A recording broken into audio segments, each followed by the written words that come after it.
Nobody is ultimate achiever.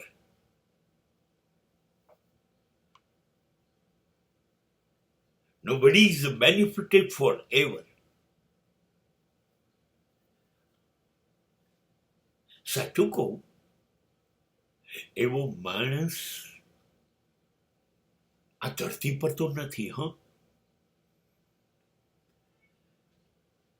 કે જે એવું હકથી કહી દે, અરે બધું જ મળી ગયું, બધું જ મળી ગયું, કશું ખૂટતું નથી.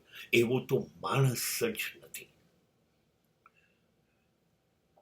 એવો માણસ જ ના મળે. કોઈ નુકસાન થયું જ નહીં જિંદગીમાં, કોઈ ગેરફાયદો છે જ નહીં. સાહેબ, કમાણી, ફાયદો જ ફાયદો, લાભ જ લાભ જ, ગેરલાભ છે જ નહીં. આવો માણસ પણ ના મળે. બધું જ ના મળે, બધું ના મળે. તો તમે ઈશ્વર બની જાઓ અને ઈશ્વરને બી કહી દો, કોણ છો? હાલો, કોણ તમે? Show me your ID. ઈશ્વરને પણ તમે ન ગાંઠો, જો બધું તમને મળી જાય, સતત સફળ થઈ જાઓ, બધું તમારું ધાર્યું થાય. પગલું માંડો અને જીત તમારી જ થાય.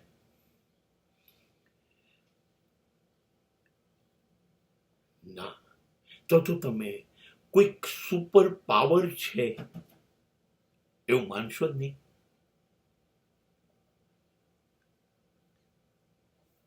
એ તો શક્ય નથી. એ શક્ય નથી. એટલે કુદરત છે ને, 4 એક્કાની બાજી કોઈને આપતું જ નથી. બાદશાહ રાણી આપે ને તો દૂડી ચોખ્ખો પાછો અંદર આપી જ દે. કંઈક ખૂટતું જ હોય. સંપત્તિ ને સમૃદ્ધિ આપી દે તો સગાઓના નામનું નહીં નાખો. ચલો, સગાઓ પણ અદભુત છે, સંપત્તિ ને સમૃદ્ધિ પણ છે, તો તમારી બુદ્ધિ બગાડે. એવું કરીને આવો કે ચારે બાજુ થૂ થૂ થઈને પ્રતિષ્ઠા શૂન્ય થઈ જાય. એવું ના થાય તો છેલ્લે શરીર એ તો સાથ આપવાની ના પાડી દે. જા, તારી આંખ જોશે નહીં, કાન સાંભળશે નહીં, જીભ બોલશે નહીં. અરે લકવા શરીરને થઈ ગયો. કાં તો બ્લડ પ્રેશર, કાં તો ડાયાબિટીસ, કાં તો કિડની ફેલ, કાં તો લીવર ફેલ. કશુંક લઈ લે. ટેબલ ઉપર ડ્રાય ફ્રૂટના ડબ્બા પડ્યા હોય, બધા ફ્રૂટ પડ્યા હોય, બધી મીઠાઈઓ પડી હોય, અને કુદરત હુકમ કરાવે ડોક્ટર પાસે, ખાલી મગનું પાણી પીજે, બીજું કઈ નહીં.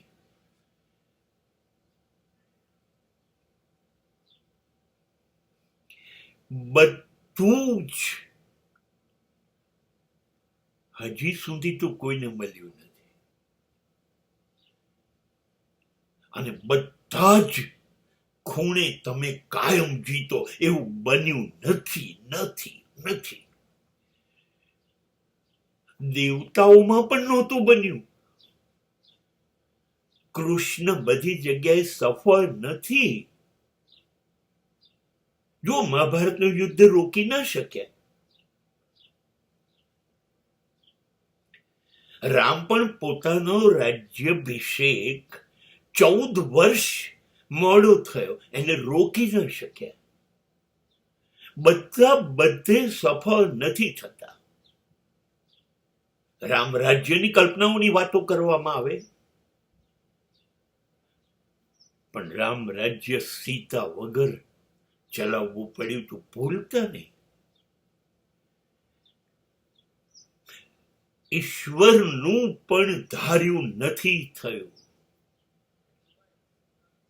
એટલે આપણું બધું જ ધાર્યું થશે એવું તો ધારવું જ નહીં.